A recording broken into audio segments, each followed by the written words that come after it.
Welcome to Retail Crime Uncovered, your go-to podcast for anything and everything retail crime related, sponsored by Secura Global.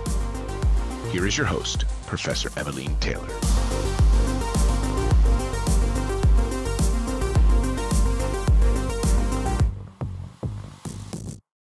Welcome to this episode of Retail Crime Uncovered. Our spotlight in this episode is going to be on tobacco crime. This might seem like a really narrow focus, but the implications of this is actually huge. So I recently produced a report that looked at tobacco theft and was really quite astonished by the sheer volume of some of these thefts and also the techniques that criminals are using to steal tobacco from lorries in transit, from retailers purchasing tobacco products from wholesalers, and then also the awful incidents that we're seeing in convenience stores where groups of offenders are jumping behind counters, terrorising staff and making away with tens of thousands of pounds of tobacco products. As many countries look to legislate and regulate the tobacco industry even further, bringing in generational bans or banning different flavours of vapes, we look what the impact might be on crime and particularly organised criminal gangs that are looking to the tobacco market as a particularly lucrative one for their criminal gains. I'll also be hopping over the pond and talking to our USA correspondent, Dr. Grant Drawve. He's going to be filling us in on how some of the major brands are potentially turning their backs on self-service checkout. And of course, I'll be joined by Louise Eccles here in the UK to keep us up to speed with everything here. And our country focus is Belgium, the home of Agatha Christie's Hercule Poirot. And we'll be speaking to our own Poirot over there. He'll be telling us everything that is happening in terms of retail crime. But first, let's speak to Louise, and we're going to ask her about these changes in legislation on tobacco and what the consumer perspective might be. Newscast. Hi, Louise. Great to see you again. Hello, you too. So I want to talk to you about the legislation around tobacco and vapes. So the government have continued the commitment that was brought in by the previous government that's going to really sort of change sort of the purchasing of tobacco. So one of the things is a generational ban. So that means anyone born after 2009 can never legally purchase tobacco.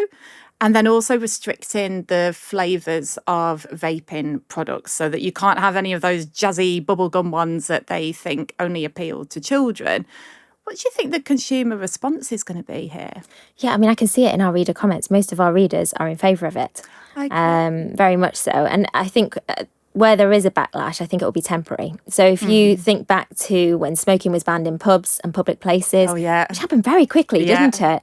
There was a backlash from some people, but only very briefly, because suddenly we had cleaner air in our pubs and our clubs. And I can remember, you'd wake up on a Saturday morning, your clothes would stink, your hair stank. I mean, I'll hold my hands up. I was a smoker back then as well. But it was really refreshing to suddenly have that ban brought in. Yeah, how did you feel about the ban then as a smoker? I can remember when it was suggested being all sort of like, oh, how dare they, pubs are supposed to be fun and you let your hair down and there shouldn't be all this, sort of nanny state legislation. And then, fast forward a few weeks and not having to freshen all your clothes and wash your hair so frequently. I actually completely agreed with it. It's quite hard to make an argument against it, against the generational smoking. Having said that, some readers have expressed concern that it'll lead to a huge black market in illegal cigarettes and vapes. Yes. People will get their hands on them if they want to. And then, of course, it's less regulated once it's on the black market. Yeah. And that's the argument, isn't it, for legalising cannabis. Have it out in the open and then things will be regulated and we'll know what we're smoking. So that's the main counter-argument I can see against it. But even so, I would say most readers very much in support of this, and I'm sure we'll all get on board with it. Really interesting. Because I heard somebody say, it's like legislating to say that you can't have that second piece of cake because, of obesity and the health crisis around sugar.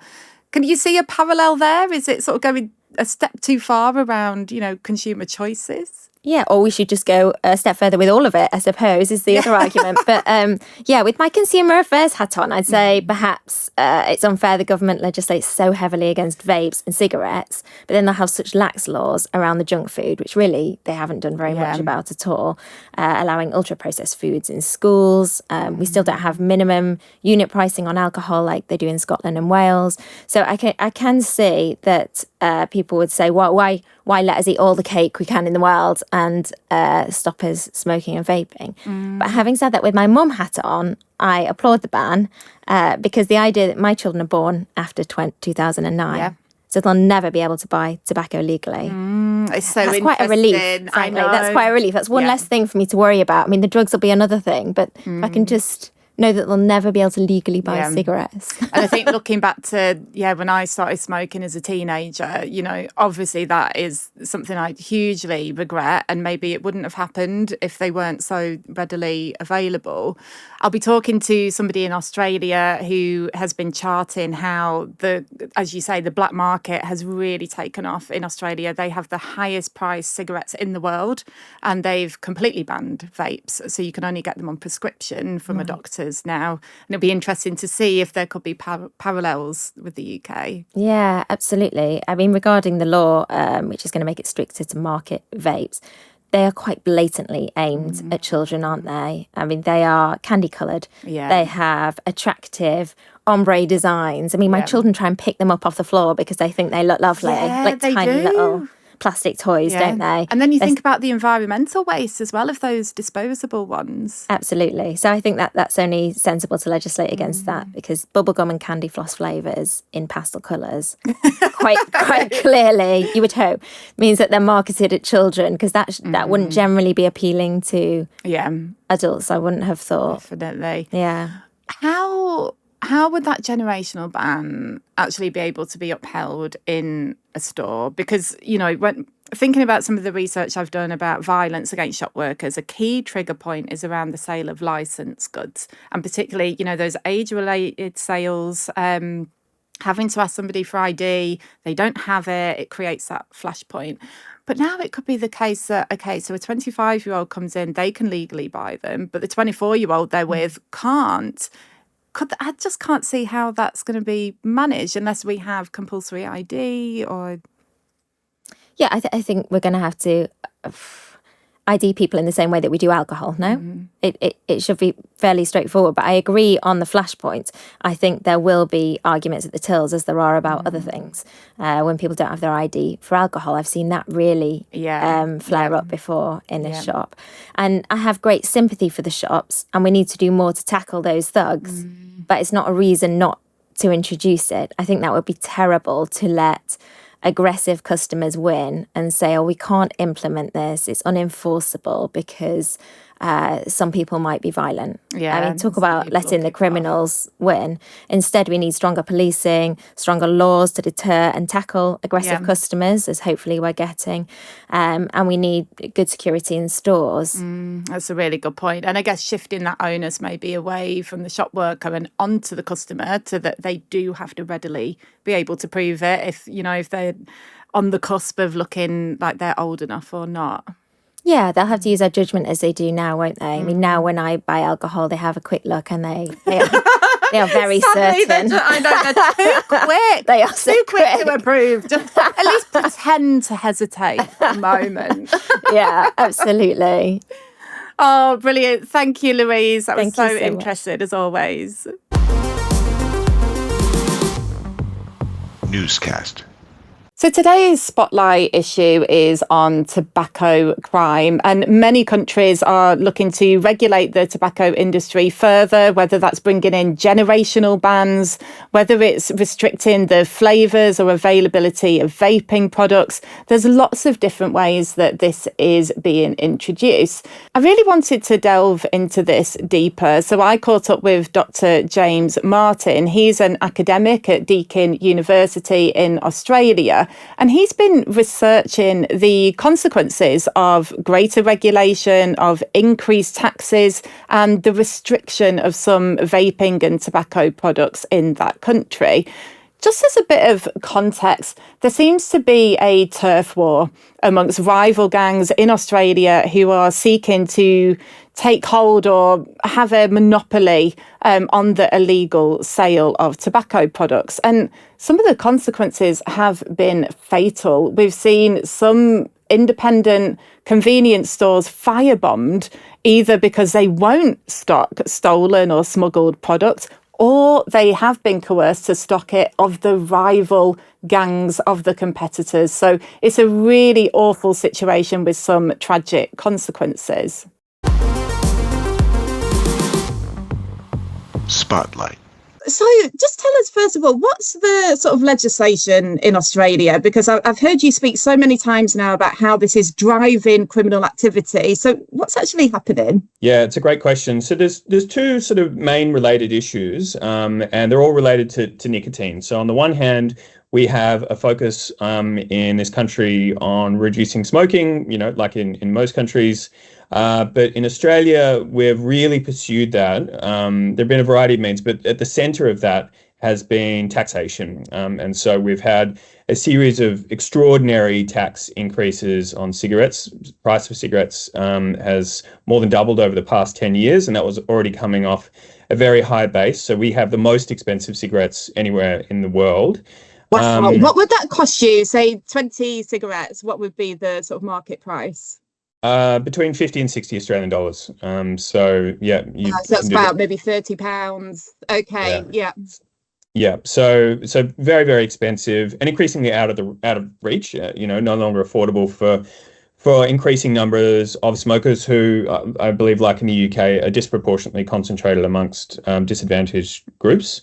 So that's the sort of tobacco side, and then on the vape side, and this is something that is significantly different from the UK as well, is that we have, at the moment, we've got the world's first prescription scheme for vapes.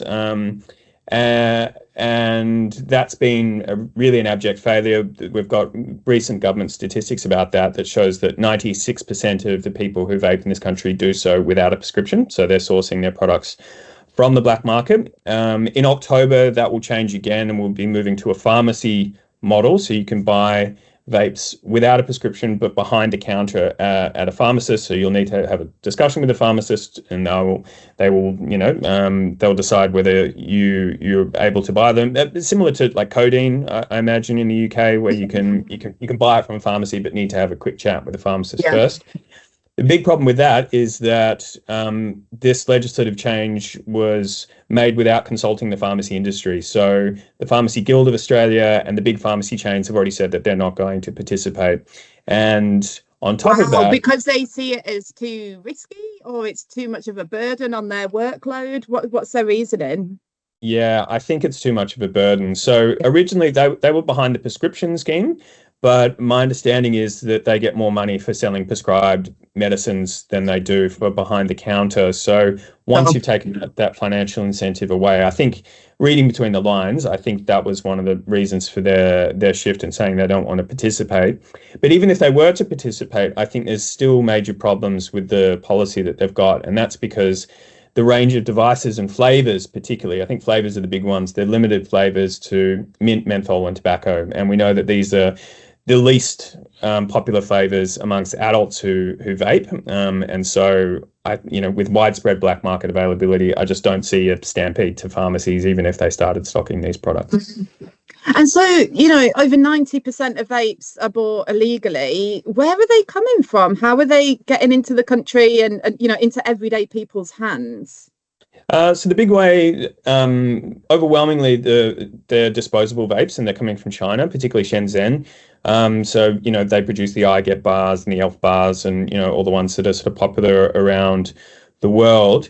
They get into the country really easily because they can be purchased legally in those places, and then they're just, they're smuggled in either through different countries. But, our biggest trading partner in Australia is China. So, there's millions of tons of imports entering the country. And, as you know, and most members of the public, I think, probably vastly overestimate the capacities of Border Force to actually intercept contraband of any kind coming into the country. Most illicit drugs cocaine, whatever, MDMA, make it successfully past border controls. And the story is no different with vapes or with tobacco. So in the UK, it's been proposed through the Tobacco and Vapes Bill that, similarly to what you've mentioned, a restriction on flavours of vaping products, the vapes themselves will still be legal, but a generational tobacco ban is being proposed. So anybody born after 2009 will never legally be able to purchase tobacco products.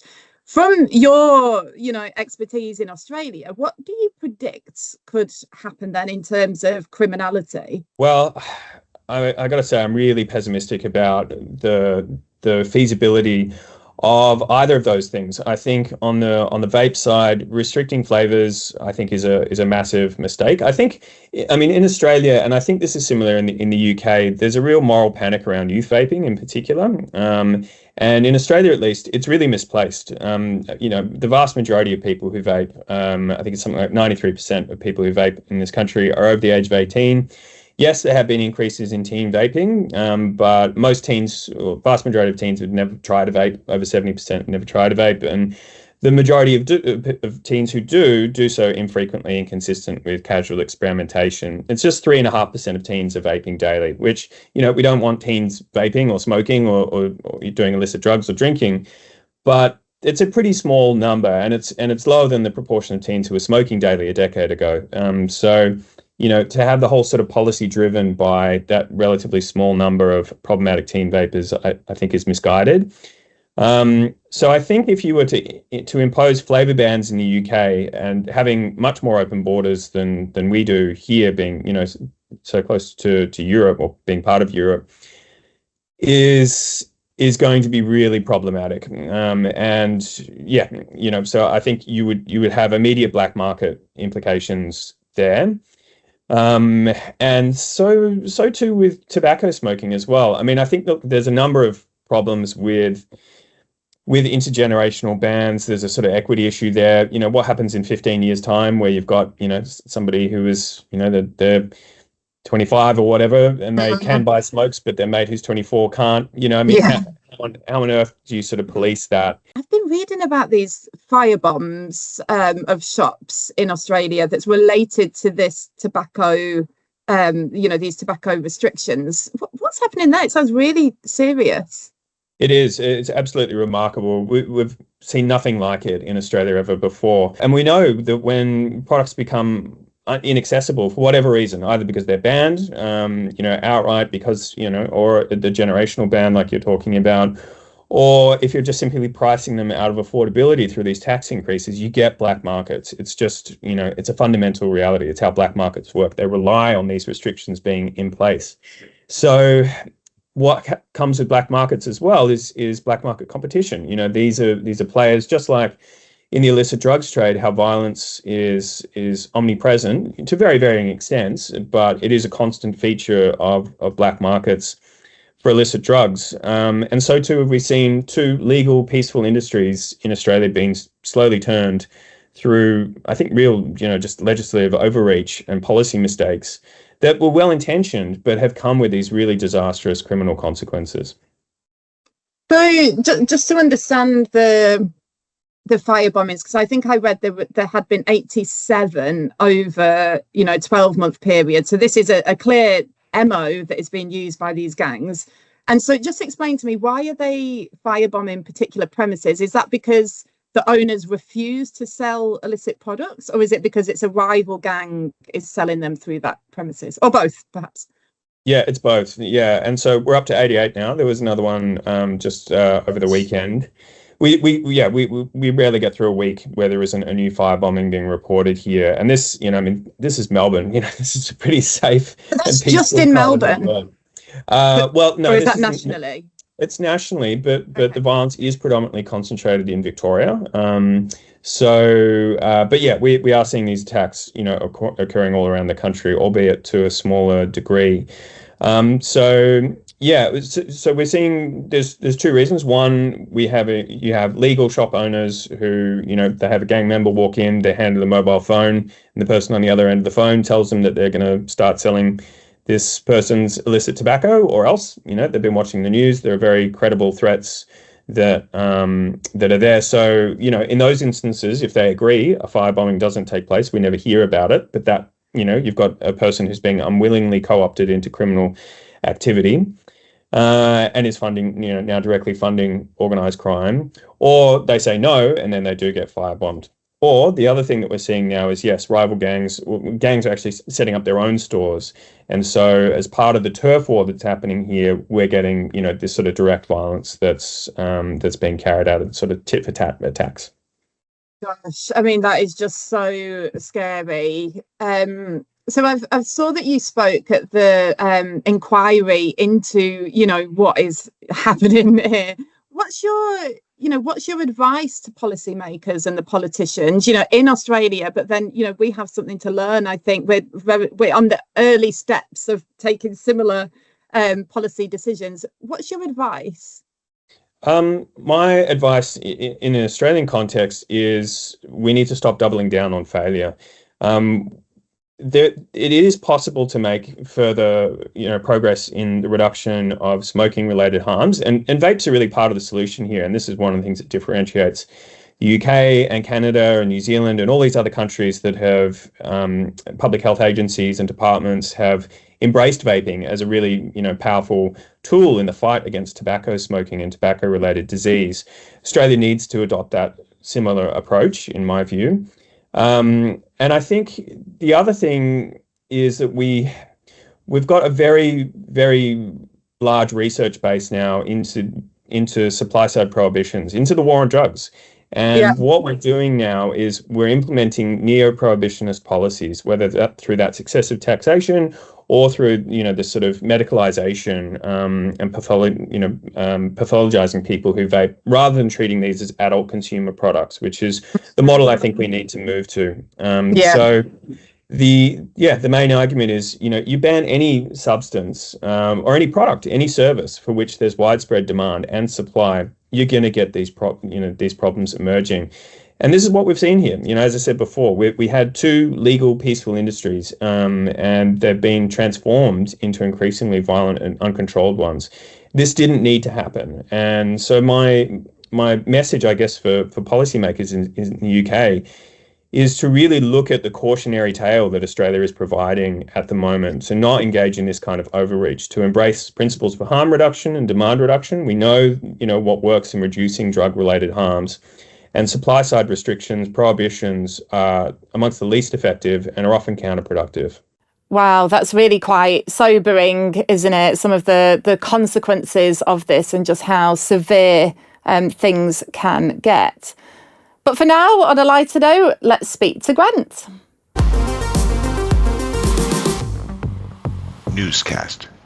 One thing that's been hitting the news coming out of the US is that some of the major brands are turning their back on self-checkout. So Walmart, I believe, has taken out self-service in some of their stores, and other businesses, I think Target, have now reintroduced that it's 10 items or fewer if you're going to use the self-service checkout.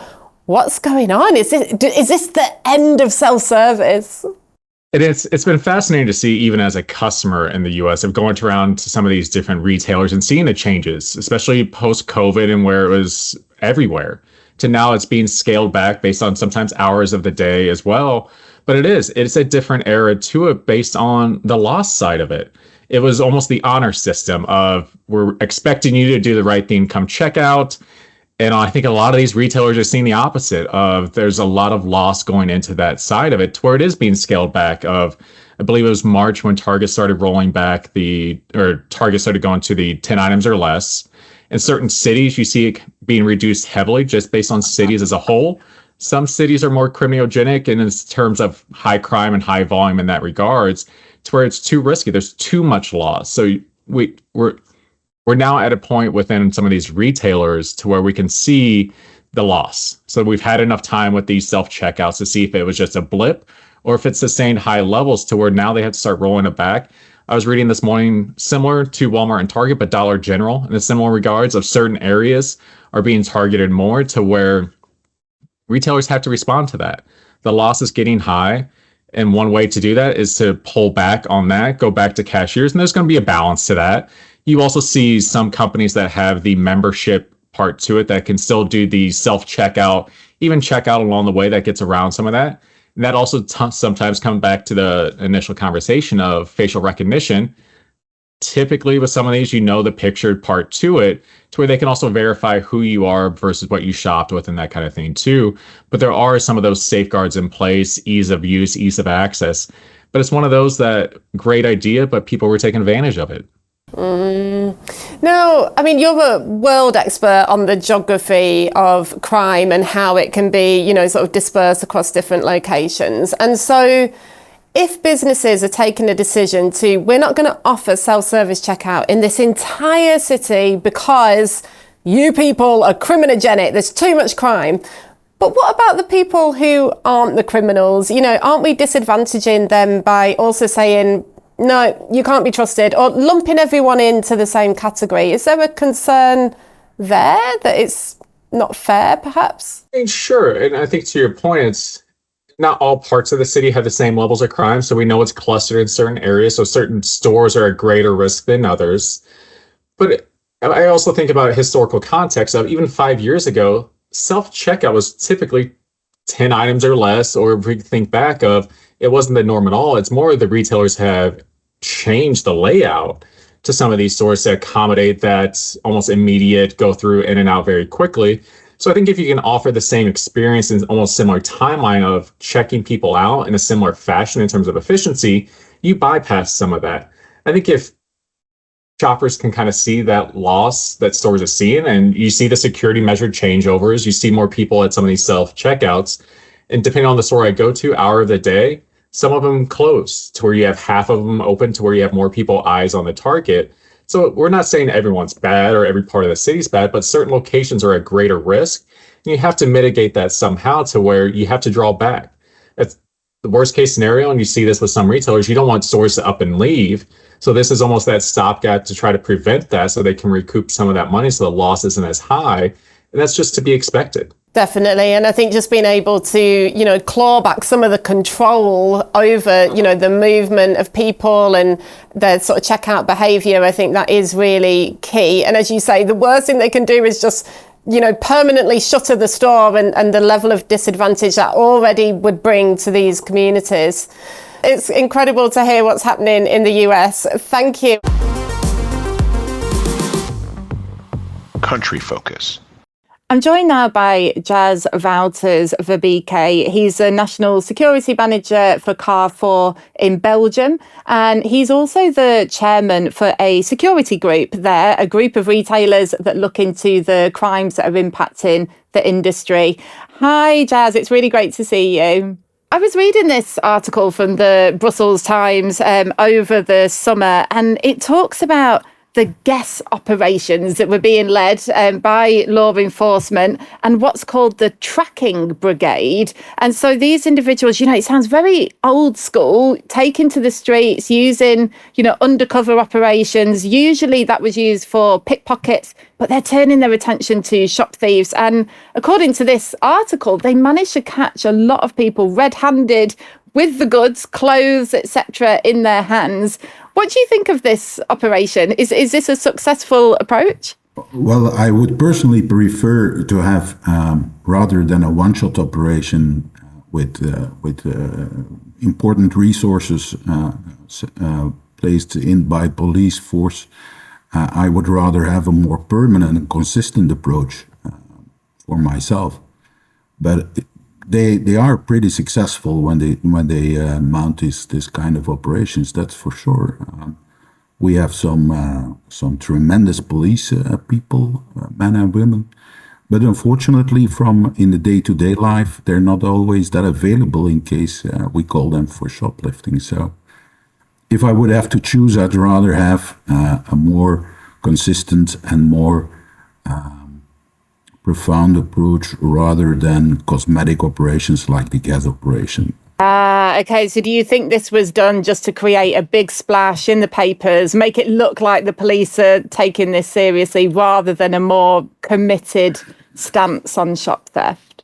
That certainly plays, I would say. So what other sorts of initiatives are being taken by retailers in Belgium? What steps are you seeing across the industry that is maybe making a difference? Yes, we do have a number of measures being taken, of course, like in most of the other countries, I would guess.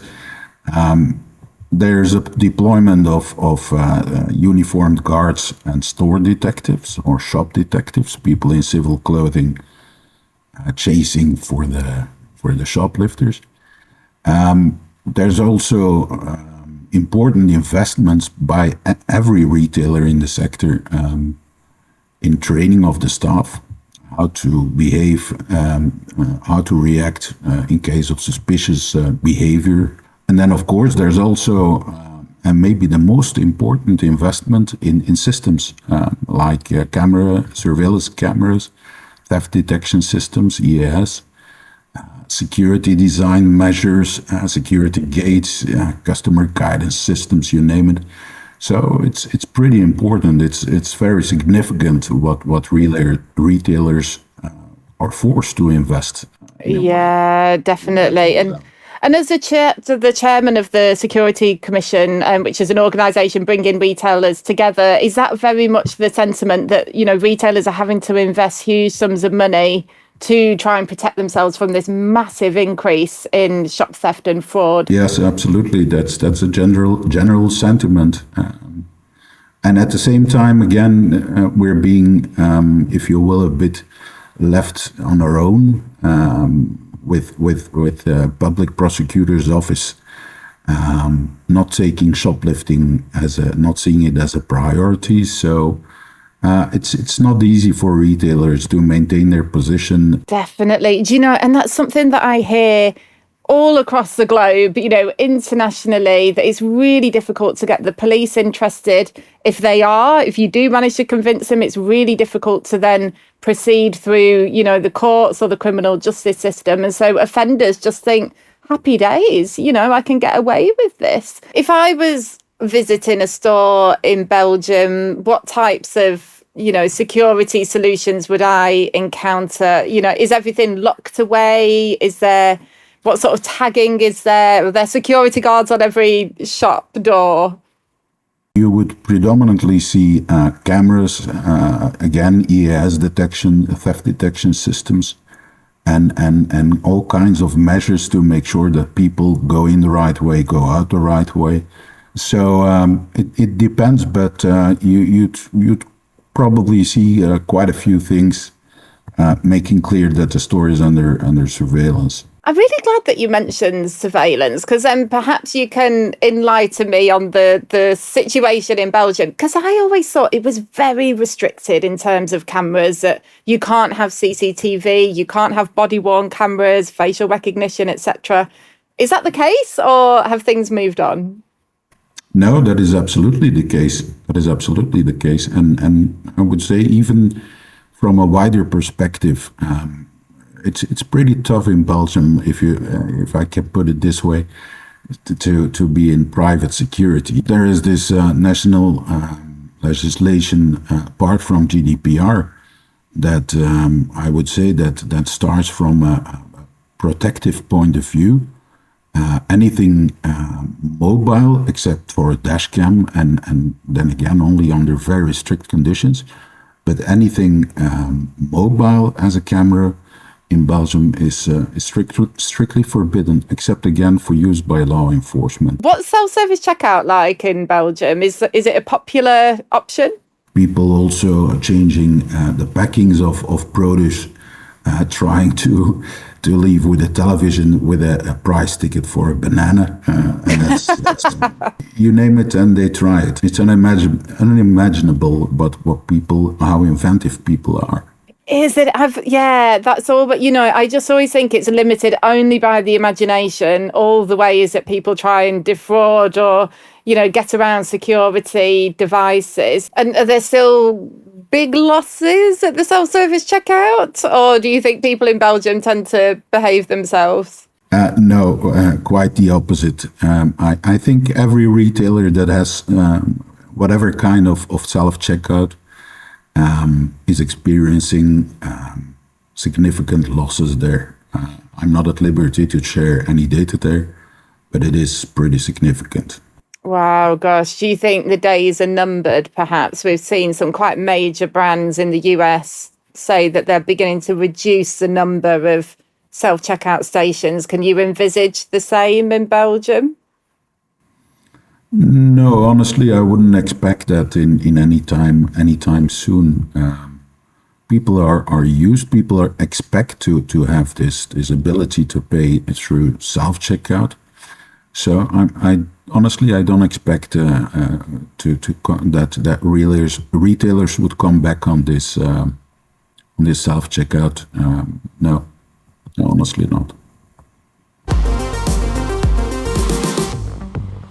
Country focus. Wow, what a journey. I feel like we've learned quite a lot. We've travelled some distance from the unintended consequences of regulating the tobacco industry and its relationship with organised crime. Some really important lessons I think we can learn from Australia. Also looking at self-service checkout, we often have this discussion, are its days numbered, or are we going to see increasing growth and more autonomy for customers at point of sale? We've also heard some really interesting strategies from Belgium, going back to old school tactics of law enforcement, undercover, ready to pounce and catch offenders red-handed. But is it just a bit of a gimmick, and potentially there needs to be more sustained attention from the police if we're really going to get ahead of the criminals? I'd love to hear your thoughts. There's so much there. Please do get in touch if you have any comments or suggestions or thoughts about some of the things that we've discussed today. And I'll see you for the next episode.